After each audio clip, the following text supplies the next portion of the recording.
चिन्मय, हा mechanical engineer पासून ते कृत्रिम बुद्धिमत्तेपर्यंत, एआय पर्यंतचा तुझा प्रवास, ह्याच्याबद्दल आम्हाला जरा पहिल्यांदा सांग. पहिली नोकरी होती टेल्कोची. ती खरोखर कोर मेकॅनिकल होती. म्हणजे मी नेहमी म्हणतो की my first love is automobile engineering. म्हणजे आजही मी गाडी दुरुस्त करू शकतो, मध्ये बंद पडली तर ते इंजिन उघडून ग्रीस लावून वगैरे करू शकतो अजूनही मी. तेव्हा मला एक माझे मॅनेजर होते, त्यांनी मला सांगितलं की हे बघ, तू मेकॅनिकल इंजिनिअर चांगला आहेस, पण व्यक्तिमत्व तुझं तू डेव्हलप कर आणि त्यासाठी मी तुला एक संधी देतो. तेव्हा आमच्या कंपनीने एक CRM सॉफ्टवेअर इम्प्लिमेंटेशन करण्याचा प्रोजेक्ट घेतला होता. बरं. आणि त्यांना अशी माणसं हवी होती की ज्यांना ऑटोमोबाईल इंडस्ट्री कशी चालते किंवा डीलरशिप्समध्ये गाडी कशी विकली जाते, म्हणजे आपण जातो, टेस्ट ड्राईव्ह घेतो, मग आपलं डील क्लोज होतं, मग ती गाडी प्लांटमधलं डिस्पॅच होते, ही प्रोसेस सॉफ्टवेअर इंजिनिअरला समजून सांगण्याचं काम तू कर. हा. तेव्हा मला कळलं ही काहीतरी गंमत आहे आणि मग मी शिकत गेलो. बरं. मग मला एक संधी मिळाली की टाटा ग्रुपची TCS कंपनी आपल्याला माहिती आहे, म्हणजे जिला मी अवॉर्ड केली होती कॅम्पसमध्ये. माझी त्यावेळेला ट्रान्सफर टाटा मोटरमध्ये TCS मध्ये ग्रुप ट्रान्सफर झाली इंटरनल. आणि मग TCS मध्ये मला खूप चांगले अनुभव मिळाले. म्हणजे तेव्हा मी गव्हर्नमेंट कस्टमर्स मॅनेज करायचो, म्हणजे मंत्रालयामध्ये जायला लागलो.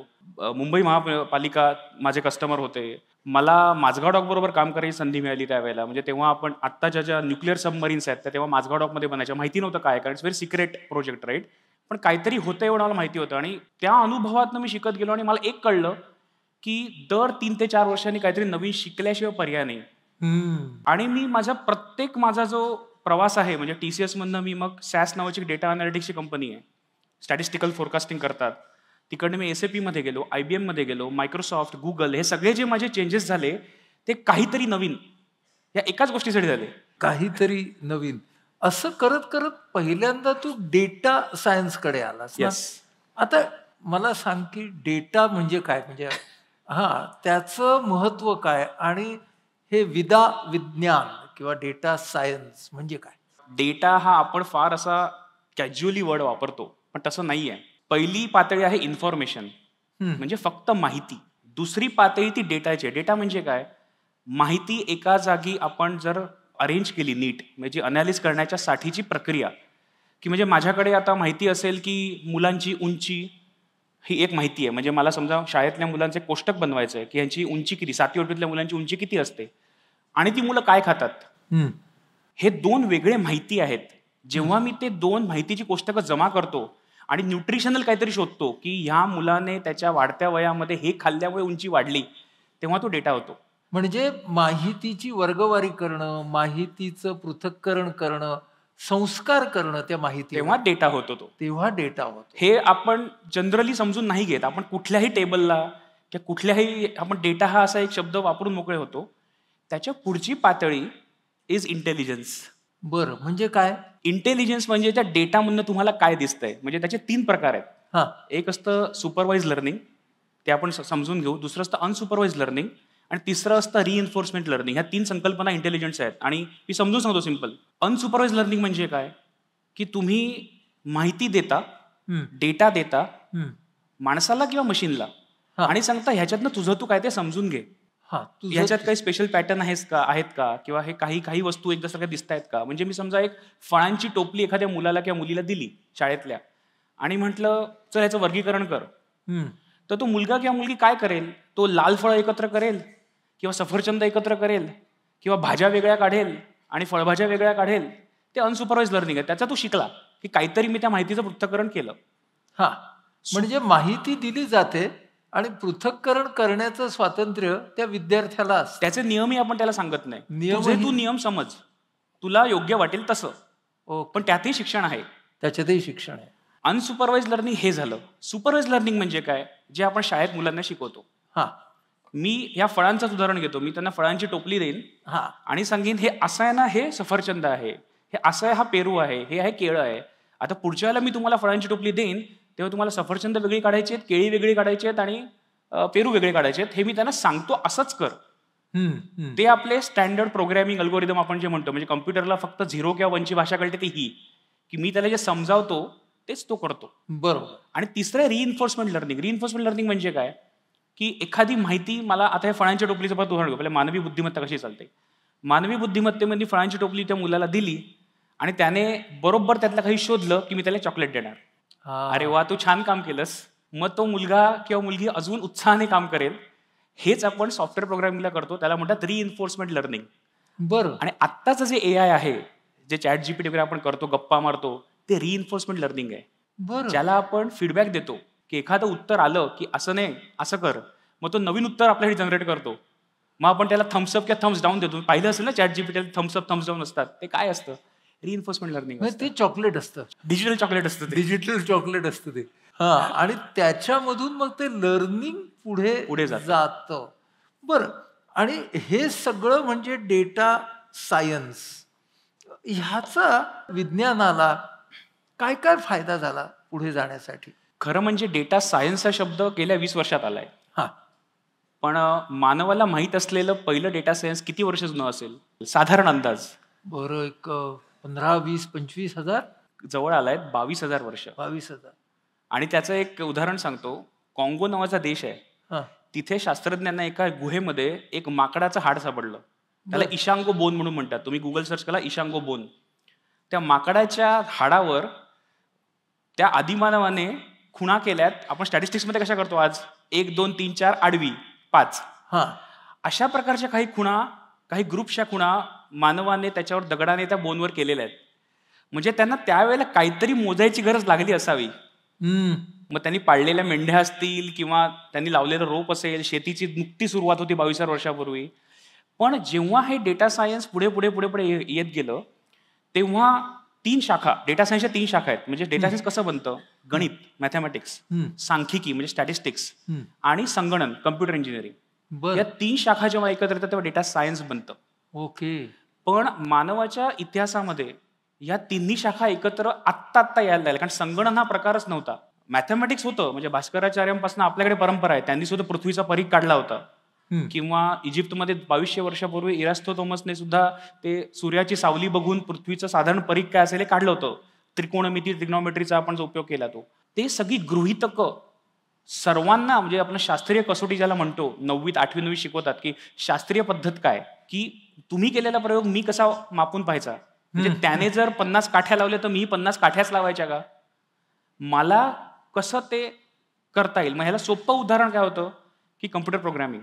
की तो सगळा डेटा तुम्ही प्रोग्रामला द्या, डेटा तो प्रोग्राम तुम्हाला सिम्युलेशन करून काढून देईल आणि जे तुम्हाला उत्तर मिळेल तेच मला मिळेल. हे जेव्हा शक्य झालं मागच्या शतकामध्ये, तेव्हा डेटा सायन्स या शाखेचा उदय झाला. पण आपण डेटा आणि सायन्स हे वेगवेगळे करत होतो. ते एकत्र कम्प्युटरने आणले. आणि मग त्याचे परिणाम काय काय झाले? म्हणजे आपला जो एक्झिस्टेन्शियल प्रश्न आहे, कोंबडी आधी का अंडा आधी, की त्याच्या आधी डेटा जमवायला सुद्धा काही कारणच नव्हतं. म्हणून तुम्ही पाहत असाल की हा जो विस्फोट झालाय डेटाचा, तो गेले 25 वर्षात झालाय, इंटरनेट आल्यावर झालाय. आणि मी तुम्हाला गमतीचं उदाहरण सांगतो. आपल्यापैकी सगळेजण युट्यूबवर टाइमपास करत असतात, इंस्टाग्रामवर टाइमपास करत असतात. तर काही तुम्हाला नंबर सांगतो.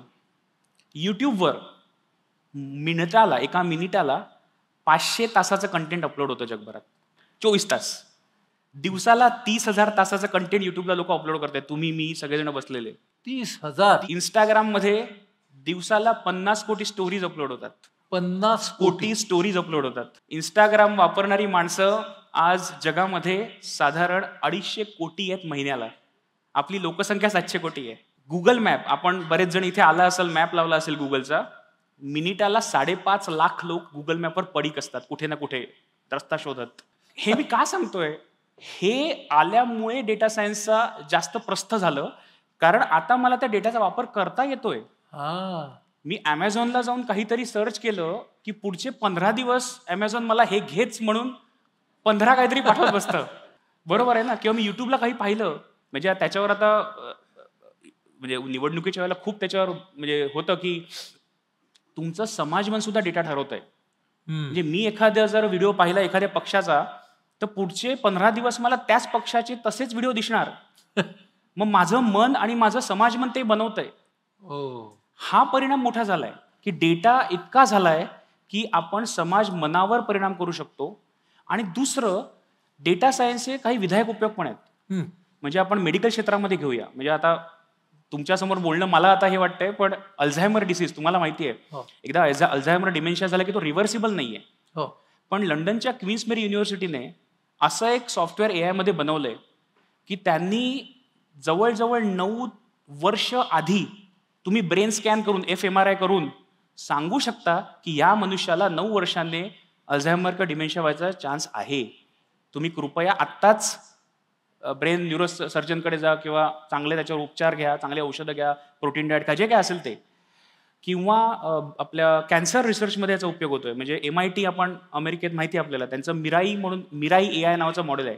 त्यांनी काय केलं, त्यांनी 90,000 ब्रेस्ट स्कॅन्स मॅमोग्राम जे असतात 60,000 महिलांचे 90,000 स्कॅन्स मॉडेलला ट्रेन केले आणि आता 5.5 वर्षाआधी जे चांगल्या ऑन्कोलॉजिस्टला किंवा रेडिओलॉजिस्टला पण सुटतात छोटे छोटे पॉईंट्स तुमच्या मॅमोग्राफीमध्ये, तो त्या महिलेला सांगू शकतो की बाई ग, मला असं वाटतं की तुला 5.5 वर्षांनी ब्रेस्ट कॅन्सर होऊ शकतो. हे विधायक उपयोग आहेत.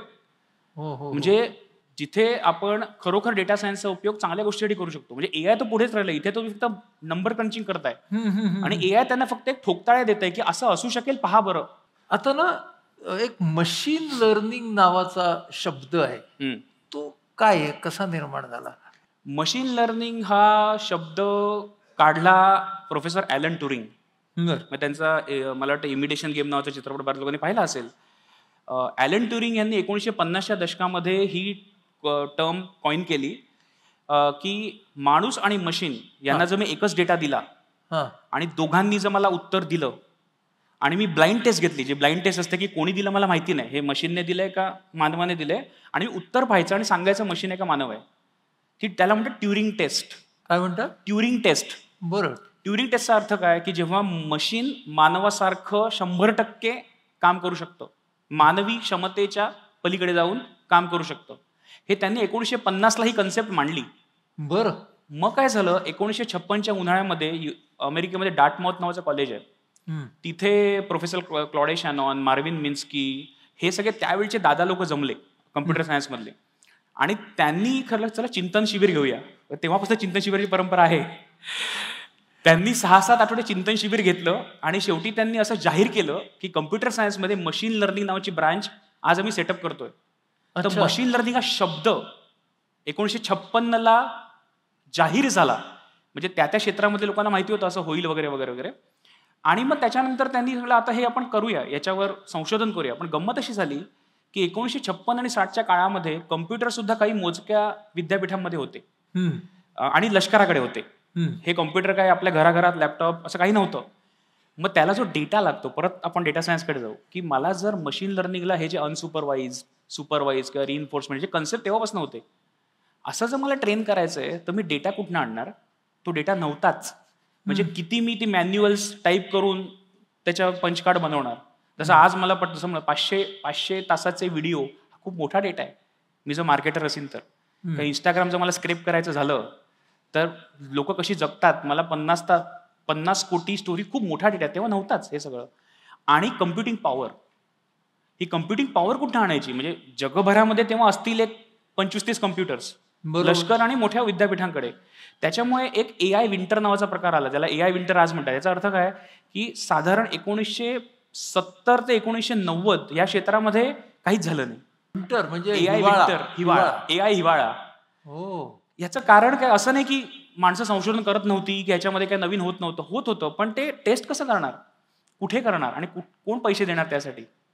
म्हणजे गमतीची गोष्ट आहे की आज आपण सेल्फ ड्रायव्हिंग कारची गोष्ट करतो, तर जगातली पहिली सेल्फ ड्रायव्हिंग कार अमेरिकेच्या विद्यापीठामध्ये 1987 साली धावली आहे. सेल्फ ड्रायव्हिंग कार कॅमेरा सकट आजूबाजूचं सगळं पाहून ते विजन घेऊन 1987लाच धावली आहे.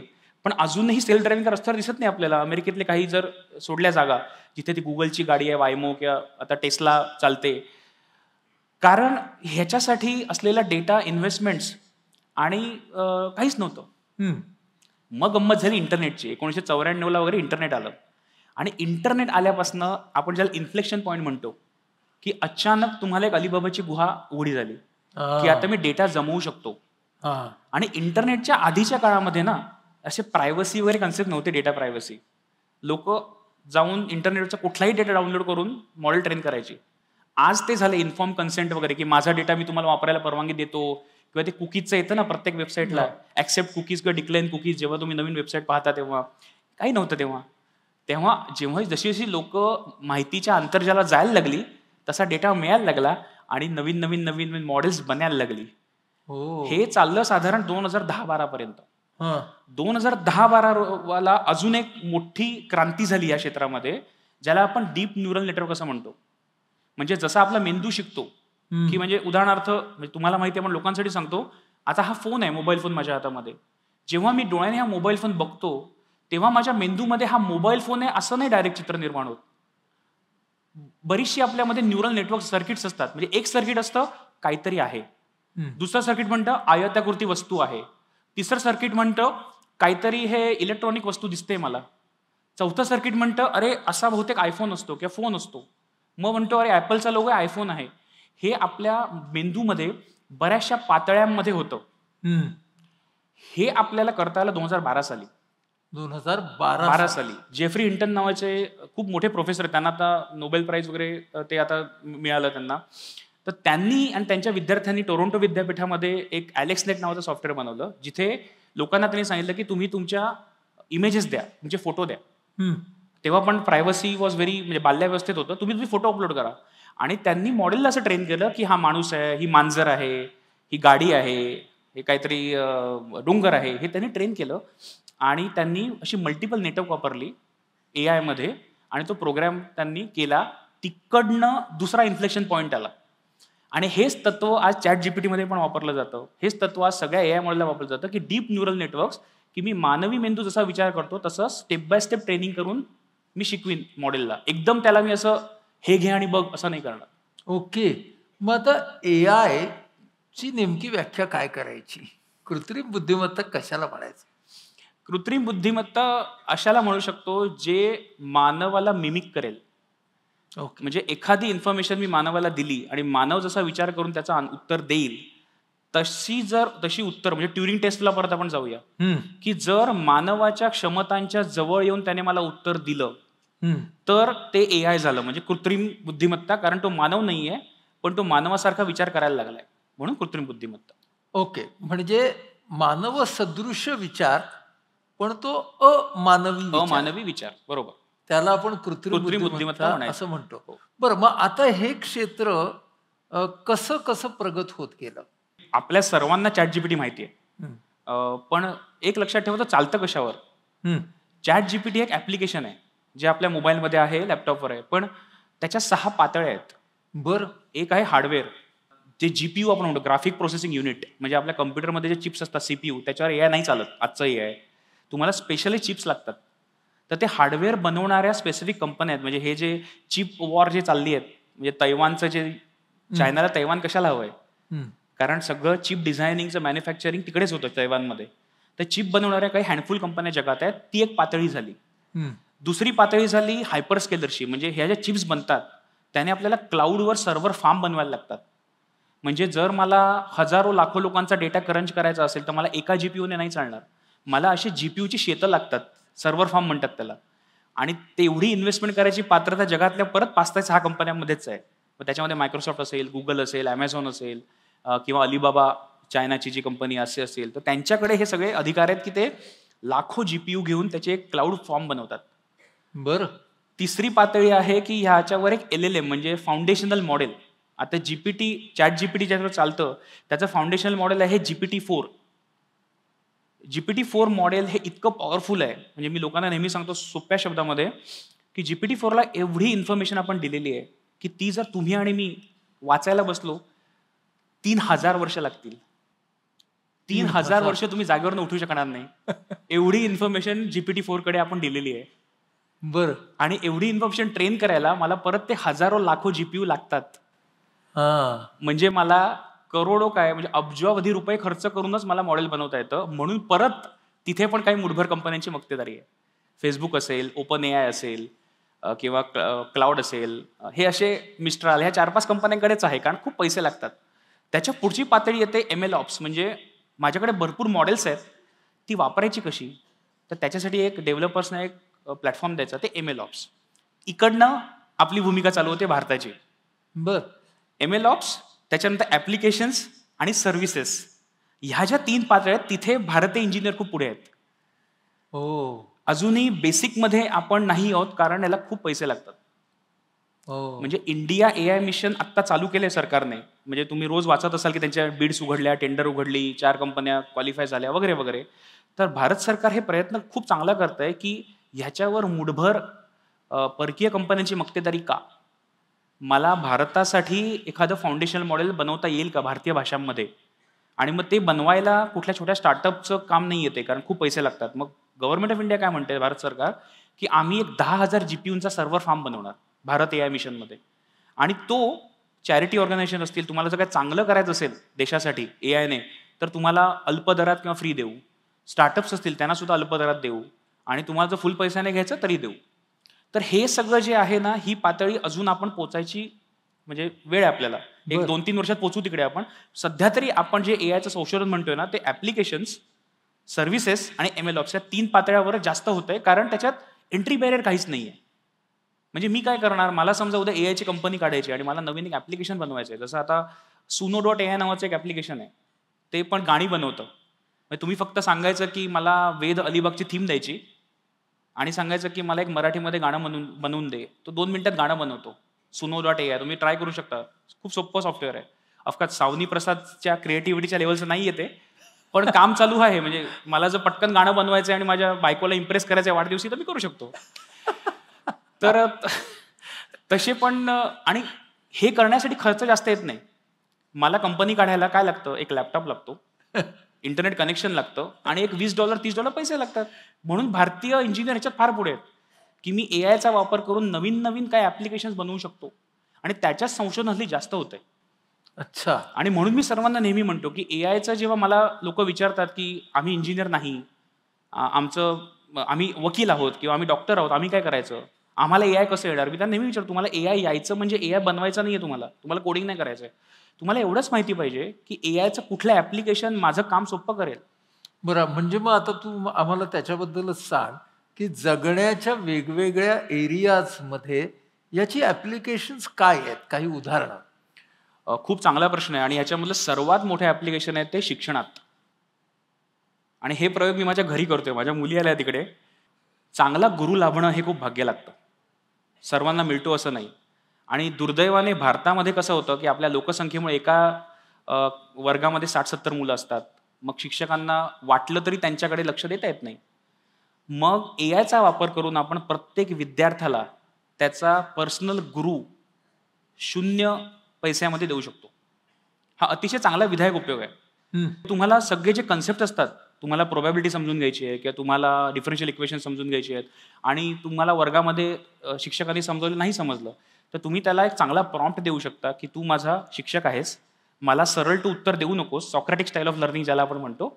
पण मला स्टेप बाय स्टेप समजाव बाबा हे कन्सेप्ट काय आहे. तो AI खूप छान उत्तर देतो. हे खूप मोठं उपयोग आहे AIचा, की आपल्या जगण्यामध्ये विद्यार्थी कशाला आपण सगळे करू शकतो. म्हणजे मला जर एखादी गोष्ट समजून घ्यायची असेल किंवा मला मानसशास्त्र समजायचं आहे, मला तुमच्यासारखं तर नाही होता येणार, पण मला बेसिक मानसशास्त्र समजायचं, मला AI वापरू शकतो. दुसरा उपयोग आहे AIचा आपण वैद्यकीय क्षेत्रात पाहिलं, की आजच असं झालेलं आहे, की वैद्यकीय क्षेत्रामध्ये डायग्नोस्टिक खूप झालंय. म्हणजे पूर्वी मला वडील म्हणायचे, की त्यांच्या काळी डॉक्टर हात लावून काय झालंय सांगायचे. आज डॉक्टर हात लावण्याच्या नंतर 4 तपासण्या करून ये. हं, हं. म्हणजे तसं झालं, की MRI करा, हे करा, ते करा आणि मग माझ्याकडे या, मग मी सांगतो. पण आता ह्याच्यामध्ये सुद्धा असं होतं ना, की तुम्हाला ॲक्सेस मिळणं त्या चांगल्या डॉक्टरचं आणि ज्याला अनुभव आहे त्याने तो पाहणं, हे खूप महत्त्वाचं आहे. तर आता मी अजून एक उदाहरण देतो, की आपल्या भारतातलं उदाहरण आहे परत. डायबिटिक रेटिनोपॅथीवर खूप चांगलं संशोधन भारतात झालंय. म्हणजे मला वाटतं Googleने आणि अरविंद नेत्रालय आणि शंकरा नेत्रालय जे आपल्या भारतात त्यांनी केलंय. तर आपल्याला माहिती आहे, की डायबिटीज झाला, मधुमेह झाला, की साधारण प्रत्येकाला एक डायबिटिक रेटिनोपॅथी म्हणजे रेटिना डॅमेज व्हायचा धोका असतो. पण भारताच्या लोकसंख्येमध्ये साधारण एक 7 ते 8 कोटी डायबिटिक लोकसंख्या असेल वर्षाला आणि डोळ्याचे डॉक्टर जेमतेम 60 ते 70 हजारच आहेत. त्यात सुद्धा रेटिना स्पेशालिस्टचं प्रमाण आहे 1,00,000ला 9. मग त्या रेटिना स्पेशालिस्टकडे पोचायलाच मला वेळ लागतो. हं. एक तर Googleने ते मॉडेल केले, पण काही स्टार्टअप्स आहेत, की त्यांनी असं मॉडेल केलंय, की तुम्ही फक्त बाहुलीचं फोटो काढून AIद्वारे तुमची रिस्क पातळी तुम्ही सांगू शकता, की थोडे चेंजेस, जसं ब्रेस्ट कॅन्सरचं उदाहरण मी दिलं, की तुमचे थोडे चेंजेस असे वाटतायत, की तुम्हाला एका स्पेशालिस्टकडे जाऊन तुमचे डोळे तपासून, रेटिना तपासून घेण्याची गरज आहे, नाहीतर तुमच्या डोळ्याला त्रास व्हायचा चान्स आहे. ओके. आणि हे खूप स्वस्तात होतं. रेटिना स्पेशालिस्टकडे न जाता तुम्हाला बेसिक स्क्रीनिंग ज्याला आपण म्हणतो ते खूप होतं. तिसऱ्या लॉ एन्फोर्समेंटमध्ये सगळीकडे सीसीटीव्ही कॅमेऱ्याचं जाळं आहे. मुंबईमध्ये जे कॅमेरे लावलेत ट्रॅफिक ऑफेन्सेससाठी, तिथे अजूनही वरळीला पोलीस अधिकारी बसतात आणि तो कॅमेऱ्याच्या फोटो बघून त्यांना चलन पाठवतात. कदाचित मी चूक असेल, पण मी असं वाचलंय. पण हे सगळं आपण ऑटोमेटेड करू शकतो. आणि ते पोलीस जे बिचारे तिथे बसून त्यांना आपण दुसऱ्या चांगल्या कामाला, कायद्या सुव्यवस्थेला पाठवू शकतो. आणि हे सिंगापूरने फार चांगलं केलं. म्हणजे सिंगापूरची गंमत सांगतो. सिंगापूर गव्हर्नमेंटने एक साधारण 8 ते 9 वर्षापूर्वी एक टेंडर काढलं होतं सीसीटीव्ही कॅमेराच्या सर्व्हेलन्सचं. आणि तेव्हा अशी इन्फॉर्मेशन आली बाहेर, प्रत्येकाचा फोटो वेगवेगळ्या अँगलने मिनिटाला 7 वेळा निघतो. आणि तिथे गुन्हा घडण्याच्या आधी पोलीस पोहोचतात. त्याच्यामुळे आता तुम्ही म्हणाल पोलीस स्टेट आहे, प्रायव्हसी काय नाही, ही गोष्ट वेगळी. तो नैतिकतेचा भाग झाला. किंवा दुबईमध्ये मी ऐकलंय, दुबईमध्ये सीसीटीव्ही कॅमेरावर एआयचा इतका चांगला वापर केला जातो की कोणी चोरी करण्याचं धारिष्टच करत नाही. लोक घरं उडी टाकून जातात बिंदास. कारण चोरी केली तर तू पकडला जाणारच. मग त्याच्यासाठी गुमशुदा की तलाश असे तिकडे जाहिराती येत नाहीत. पोलिसांना 10 मिनिटात कळतं कोणी चोरी केली, त्याच्याकडे माणूस पोचतो, पोलीस मुसक्या आवळतात आणि घरून येतात. तर असे काही उपयोग आहे जिथे आपण आपलं मनुष्यबळ आपलं मर्यादित आहे, त्याला जर एआयची आपण जर जोड दिली तर डॉक्टर, पोलीस, एज्युकेटर, शिक्षक यांची प्रॉडक्टिव्हिटी कितीतरी पटीने वाढेल. बरं, हे झाले सगळे चांगले उपयोग. आपण अगदी अणुऊर्जेपासून बघतोय, ज्याचे चांगले उपयोग असतात त्याचे काही त्रासदायक उपयोगही असतात. सर्वात वाईट उपयोग याचा होऊ शकतो तो म्हणजे सायबर सिक्युरिटीमध्ये. याचं कारण असं आहे की आपण जे पासवर्ड ठेवतो, म्हणजे ते एक कॅप्स लेटर पाहिजे, एक सिम्बॉल पाहिजे, ते येतं ना की 12 कॅरेक्टरचा पासवर्ड पाहिजे, मग त्याला 256 AES एन्क्रिप्शन असतं का 128 AES एन्क्रिप्शन असतं. हे काय असतं की तुम्हाला जर ते एन्क्रिप्शन मोडायचं असेल, म्हणजे मानवाला जर तुमचा पासवर्ड मला गेस करायचा असेल ईमेलचा, तर मला कितीतरी लाखो हजारो वर्ष लागतील. 256 AES म्हणजे कितीतरी, मला वर्ष लागतील, लाखो वर्ष. ते म्हणजे आनंद नाडकर्णी 1 2 3, आनंद नाडकर्णी @345 असं करत करत मी म्हणजे म्हातारा होईल. पण हेच जर मी एआयला शिकवलं की पासवर्ड गेस कर बाबा, लगेच करणार. तर सायबर क्रिमिनल याचा फार वाईट उपयोग करतात आज. हा अतिशय मोठा, कारण कसं झालं ना, आपलं सगळ्यांचं आयुष्य डिजिटल झालंय आज. आज तुम्ही स्मार्टफोन शिवाय जगू शकत नाही. तुम्हाला जर साधं आयुष्य जगायचं असेल तर तुमच्या स्मार्टफोनच गरजेचं झालं. आणि स्मार्टफोन गरजेचा झालाय याचा अर्थ तुमची प्रायव्हसी संपलेली आहे. त्याच्यामुळे प्रत्येक जण तुम्हाला मिनिटाला ट्रॅक करतोय. तुम्ही काय करताय, काय जेवताय, कुठे लाईक करताय, कुठे जाताय, काय बोलताय, आणि हे सगळ्या तुम्हाला जाहिराती यायला लागतात लगेच सोशल मीडियावर. त्याच्यामुळे असं झालंय ना की तुमचा डेटा तुमच्या नकळत हा ह्या क्रिमिनलच्या हातात पण पडू शकतो. म्हणजे प्रत्येक कंपनी म्हणते आमची प्रायव्हसी पॉलिसी आहे, तुमचा डेटा सेफ राहील वगैरे, पण समजा हा डेटा लीक झाला तर काय? तुमचं अख्खं आयुष्य, कुंडली आणि तुमचं सगळं त्या सायबर क्रिमिनलकडे येतं. मग व्हॉइस क्लोन करणं, डीप फेक व्हिडिओ बनवणं, तुमच्या नावाने लोकांना फोन जाणं की मी जरा ह्याच्यात. आता कसं व्हायचं, तुम्ही बघितलं असेल फेसबुकवर की काही असं एक अकाउंट बनवलं मी, आनंद नाडकरी नाव, तुमचे फोटो तर मला मिळतात इंटरनेटवर, मी बनवीन आणि म्हणजे अरे मी अलिबागला आहे, माझं पाकिट हरवलं, मला जरा पैसे दे, असे फ्रॉड व्हायचे ना. लोकांना आता कळलंय हे खोटं आहे. पण मी जर तुमच्याच नंबर क्लोन करून फोन केला तुमच्या आवाजात की अरे मी जरा अलिबागला आहे, माझं पाकिट हरवलंय, जरा एक दे ना 1000 रुपये, तर काय होईल समोरच्या माणसाचं? तुमचा आवाज, हा खरोखर तुमचा आवाज मी काढू शकतो एआयने आज.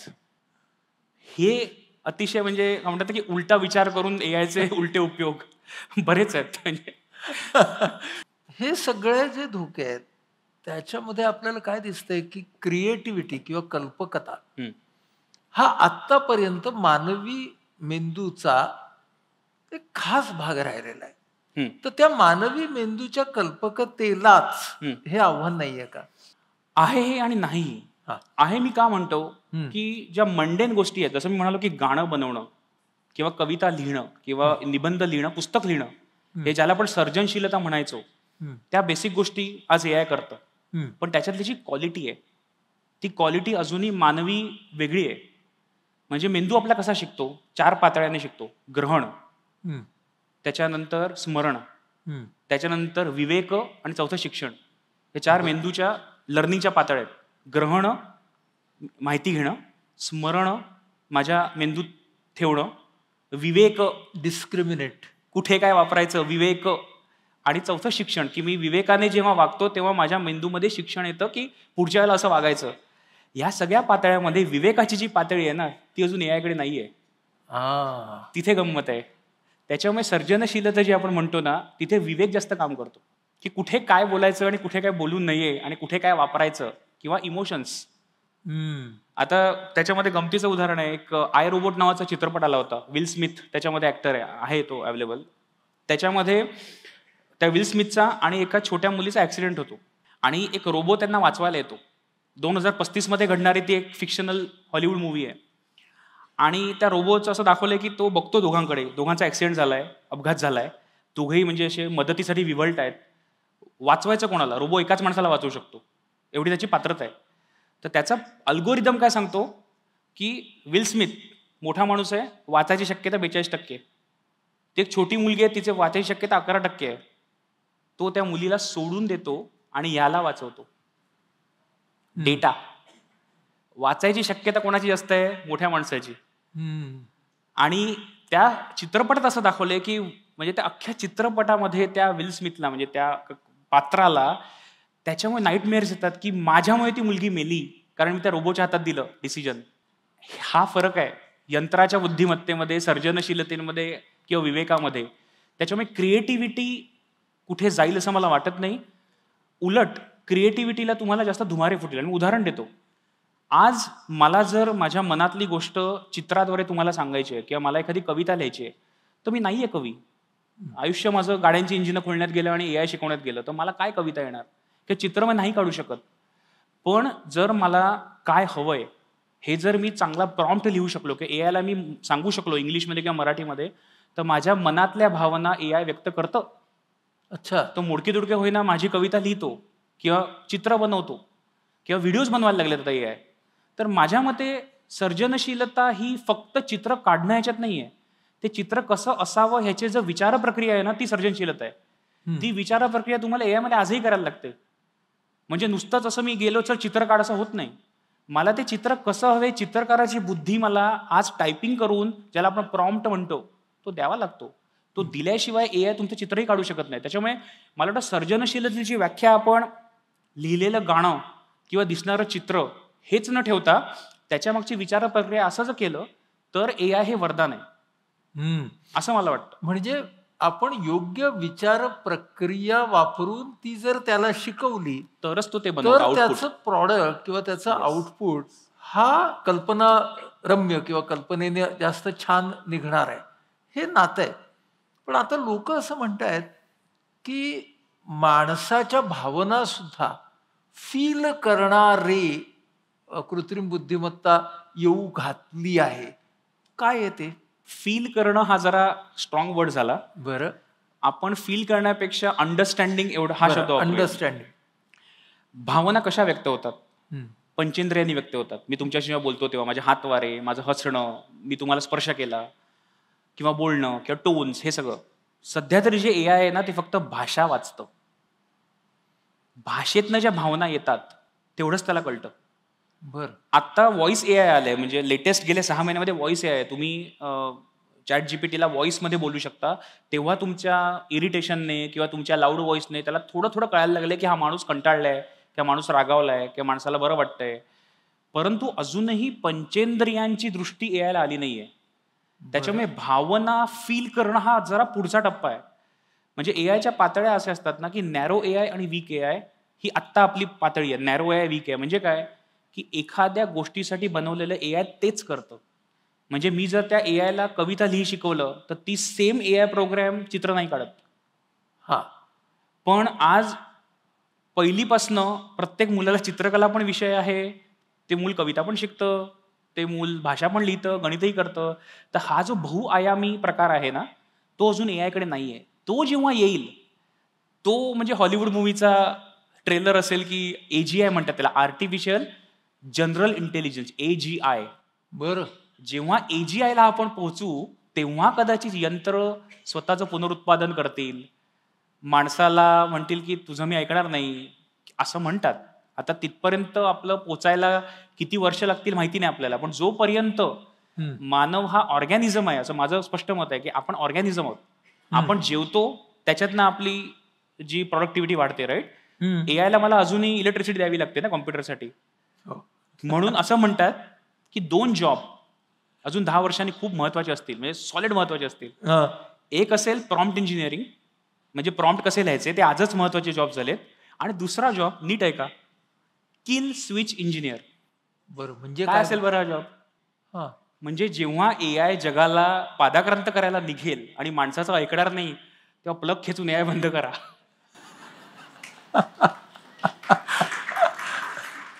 खरंय. बरं, असे रिसर्च चाललेत की AI बंद कसं करायचं. तेव्हा असा माणूस पाहिजे की ज्याला कुठनं AIचं काढायची तार की AI काय करू शकणार नाही, की लाईट गेले. जोपर्यंत AIला हे जमणार नाही की त्या किल स्विच इंजिनियरला किल कसं करायचं, तोपर्यंत AI जगावर राज्य नाही करू शकणार. बापरे. म्हणजे एका बाजूने एवढं सगळं बदलणारं विज्ञान आणि तंत्रज्ञान आणि त्याच्याशी आपल्याला जोडून घेणारी आपली मानवजात, ह्या इंटरफेसमध्ये ना माणसांनी कसं वागायला पाहिजे आणि काय विचार करायला पाहिजे? हा खूप सुंदर प्रश्न आहे आणि हा खूपच माझ्या म्हणजे क्लोज टू हार्ट आहे. कारण रोज नवीन संशोधन येत आहे, रोज नवीन AIची मॉडेल्स येत आहेत. मग काय रोज आपण नवीन मॉडेल शिकत बसायचं का? तर नाही. मानवाला शिकण्यासाठी ज्या आपल्या बेसिक पंचसूत्री ज्याला म्हणतो किंवा दशसूत्री आपण म्हणू, की जसं मी तुम्हाला म्हटलं माझ्या प्रवासामध्ये की मी नवीन शिकणं हा मी माझ्या आयुष्याचा एक भाग बनवलाय आणि कम्फर्ट झोनमधनं बाहेर पडून नवीन शिकणं. तर मी सर्वांना सांगेन की तुम्ही कुठल्याही क्षेत्रात असाल, तुमचे डिग्री घेऊन नोकरी करण्याचे दिवस गेले. डिग्री घेतली, 35 वर्ष नोकरी केली, पेन्शनेत निघालो, हे दिवस गेले. आणि बरेचसे रिसर्च असे म्हणतात की हाफ लाईफ हा कन्सेप्ट आहे, मूलद्रव्याचा हाफ लाईफ. तुम्ही 9वीच्या केमिस्ट्रीमध्ये रसायनशास्त्र क्लास असाल की त्याचं किती रेडिएशन, त्यामुळे तुम्हाला कळतं किती जुनं आहे. तर शिक्षणाचे हाफ लाईफ झाले हल्ली. तर डेलॉइटचा असा एक रिपोर्ट आहे की शिक्षणाचा हाफ लाईफ हा रिपोर्ट जुना आहे, 2018-19चा आहे, की शिक्षणाचं अर्ध आयुष्य याचा 5 वर्ष झालं आहे. याचा अर्थ काय आहे, आम्ही जे शिकतो, काही शिकू आपण आयुष्यातलं, त्यातलं तर 50% ज्ञान हे 5 वर्षात कालबाह्य होणार आहे. बरं, 5 वर्षात. 5 वर्ष. आणि तोच रिपोर्ट आता 2024-25 रिफ्रेश झाला, अर्ध आयुष्य 9 महिन्यावर आलंय. काही शिका तुम्ही, 9 महिन्यात तुमचं नॉलेज अर्ध कालबाह्य. मग काय करायचं? दरवर्षी नवीन डिग्री घ्यायची का? नाही. तुम्ही तुमच्या क्षेत्रातल्या आजूबाजूचं शिकायला लागा आणि छोटं शिकायला लागा. म्हणजे फॉर एक्झाम्पल मी नेहमी म्हणतो, तुम्ही जर वकील असाल तर तुम्ही ड्राफ्टिंग करता, तर ड्राफ्टिंगमध्ये AIचा वापर मला कसा करता येईल, किंवा जुने केस लॉज आहेत त्याचा अभ्यास करण्यासाठी मला AIचा वापर कसा करता येईल, ह्याचे छोटे कोर्सेस असतात, फ्री असतात ऑनलाईन, ते करा. हा एक महत्वाचा पहिला मुद्दा, की सतत शिकत राहा. दुसरा महत्वाचा मुद्दा, वाचन मनन चिंतन. जो मराठी घरातला आपला संस्कार होता, आता वाचनही कोणी करत नाही, मनन चिंतन तर पुढची गोष्ट आहे. तर खूप महत्वाचं आहे. याचं कारण असं आहे, मी जेव्हा सांगतो लोकांना वाचन करा, तेव्हा लोक ऐकत नाहीत, कारण ते ओल्ड फॅशन झालंय. मी वाचन का करू? मला 10 सेकंदाच्या इंस्टाग्राम रीलमध्ये खूप माहिती मिळते, वाचन का करू? पण मी जर असं तुम्हाला म्हटलं की वाचनाने तुमची भाषा समृद्ध होते, मग काय होतं? भाषा समृद्ध झाली की तुम्ही चांगले प्रॉम्प्ट इंजिनियर बनू शकता. आता लोक थोडं ऐकतात, काहीतरी इंजिनिअरिंग आलं याच्यामध्ये. आणि प्रॉम्प्ट इंजिनिअरिंग आल्यावर तुम्हाला आज अमेरिकेमध्ये 2.5 ते 3 कोटी रुपयाची नोकरी मिळू शकते. त्याच्यासाठी तरी वाचा. म्हणजे वाचन हे खूप महत्वाचं आहे. वाचन मनन चिंतन. प्रॉम्प्ट इंजिनिअरिंग नावाची शाखा निर्माण झाली. केली लोकांनी तयार. बरं, त्याचे जॉब्स पण आले, आणि खरंच जॉब आहे, खोटं बोलत नाही मी. म्हणजे किल स्विच इंजिनियरला 10 वर्ष आहेत अजून, पण तुम्ही लिंक्डइनला जाऊन प्रॉम्प्ट इंजिनिअरिंग सर्च करा, तुम्हाला आजच त्या जॉब ऑपॉर्च्युनिटी दिसतील. $200K, $400K.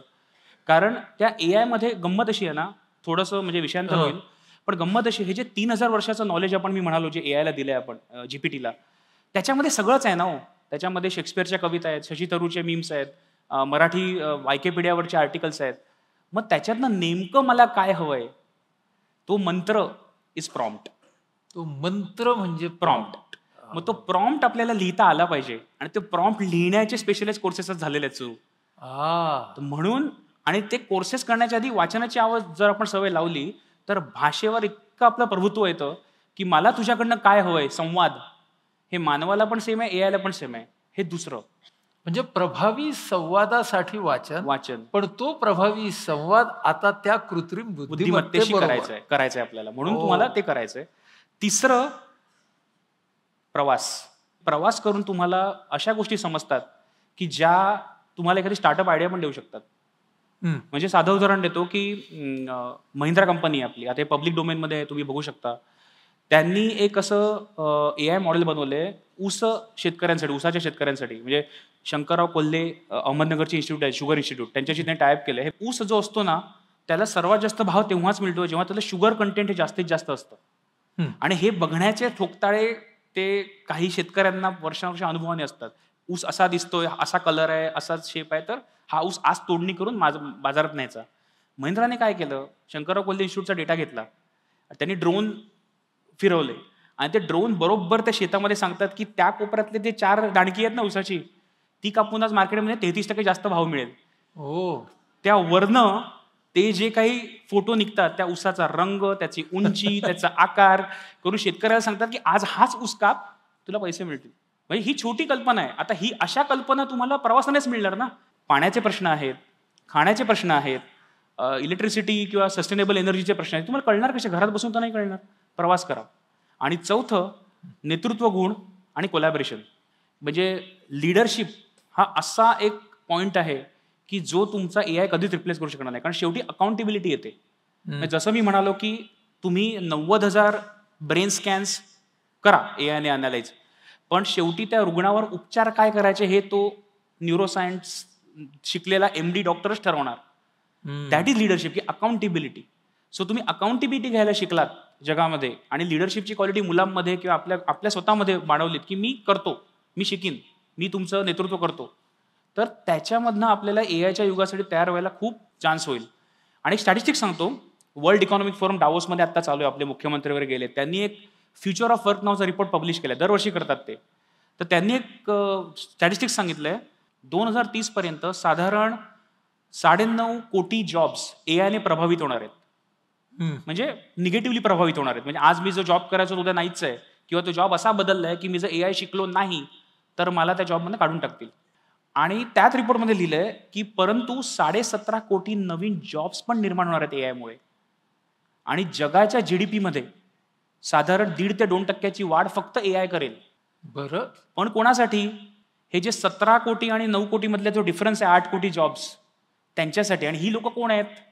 जी लोक सतत शिकत राहणार आहेत. त्याच्यामुळे सतत शिकत राहणं, वाचन मनन चिंतन करणं, प्रवास करणं, त्याच्यातनं नवीन काय म्हणतात ते ऑपॉर्च्युनिटी शोधणं आणि लीडरशिप क्वालिटी अँड अकाउंटेबिलिटी, एवढंच जर आपण सर्वांनी केलं ना, तर आपल्याला AIला घाबरायची काही गरज नाही. घाबरायची गरज नाही असं म्हणून आम्हाला सगळ्यांना दिलासा वाटला. पण एवढं सगळं करायचंय म्हणजे जरा कठीणच आहे असं पण वाटलं. पण हरकत नाही. म्हणजे आम्ही असं म्हणू की हे करायला सुरुवात तरी आपल्याला करता येईल. आपल्या शेवटच्या टप्प्यामध्ये या संवादाच्या एका वेगळ्या मुद्द्याकडे मला यायचं. खूप मोठ्या कंपनीमध्ये मोठ्या पदावरती तू आज काम करतोयस. हे करत असताना एक व्यक्ती म्हणून, एक कुटुंब प्रमुख म्हणून, पती म्हणून, पालक म्हणून तुझी स्वतःची जीवनशैली तू कशा पद्धतीने जपतोस? म्हणजे मी जेव्हा माझ्या कस्टमर्सना किंवा माझ्या सहकाऱ्यांना सांगतो की मी वसईला राहतो, ते लोक माझ्याकडे फार असं म्हणजे बिचारा म्हणून पाहतात. काय बिचारा, म्हणजे इतक्या लांब राहतो मुंबईच्या आणि काय वगैरे. पण ती जी जीवनशैली आहे ती मी डोळे उघडून स्वीकारलेली आहे. आणि अजूनही मी विरार लोकलने उभा राहून प्रवास करतो. म्हणजे मी ऑफिसमधून निघालो की हे जॅकेट असेल, माझा ब्लेझर असेल, ते सगळं गुंडाळून माझ्या बॅगमध्ये जातं आणि मी चक्क विराटने उडी मारतो संध्याकाळी आणि घरी जातो. त्याच्यामुळे माझ्या डोक्यामध्ये मी कुठे काम करतो, माझं टायटल काय आहे, माझा पगार किती, काही संबंध नाही आहे. आणि याचं कारण असं आहे की मी जिथे राहतो तिथे माझा जन्म झाला, वसईमध्ये माझा जन्म झाला. आणि मी जगभर जरी फिरलो तरी त्या समाजाचं काहीतरी देणं मी लागतो असं मला खूप मनापासून वाटतं. आणि म्हणून साधारण एक 20 वर्षापूर्वी मी आणि माझ्या काही मित्रांनी तिथे जागरूक नागरिक संस्था नावाची एक NGO स्थापन केली. आणि त्याचा जन्मसुद्धा विरार ट्रेनमध्ये झाला, बाय द वे. म्हणजे ते वय असं असतं, आम्ही सगळे नुकते नोकरीला लागलेलो, 25शीतली माणसं, कोणाचं लग्न झालंय, कोणाचं लग्न होतंय आणि असतं ना, की पैसे हातात यायला लागले, की तुम्हाला सर्व्हिस पाहिजे. मग हे हे काय इथे कचरा आहे. आपलं जुना समुद्रकिनाऱ्यावर सुरूची झाडं तोडून नेतात लोकं किंवा आपल्याला लाईटच जातं 6-6 तास. असे ते लोड शेडिंग व्हायचं ना 5-5 तास तेव्हा वसईमध्ये व्हायचं. मग त्या ट्रेनमधल्या ह्या चर्चांमधनं असं ठरलं, की 2 आपण करू शकतो. आपण एकतर व्यवस्थेला दूषणं देऊ शकतो किंवा काहीतरी स्वतः करू शकतो. हं, मग आम्ही त्याच्यामध्ये उतरून काम करायला सुरुवात केली. हं, आणि मी आणि माझ्या मित्रांनी मिळून ती संस्था काढली. त्याच्यानंतर आम्ही समुद्रकिनारा स्वच्छता असेल, रक्तदान शिबिरं असतील किंवा आमच्या पालघर जिल्ह्यामध्ये बऱ्याचशा आदिवासी महिला आहेत. त्या बांबूच्या फार छान उत्तम वस्तू बनवतात. मग त्यांना मार्केट उपलब्ध करून देणं, त्यांना डिजिटल हेल्प देणं किंवा मुलांसाठी करिअर गायडन्स सेमिनार्स भरवणं, शाळेत जाऊन शिकवणं, हे सगळे आम्ही कार्यक्रम हल्ली म्हणजे गेले 20 वर्ष करतो आम्ही.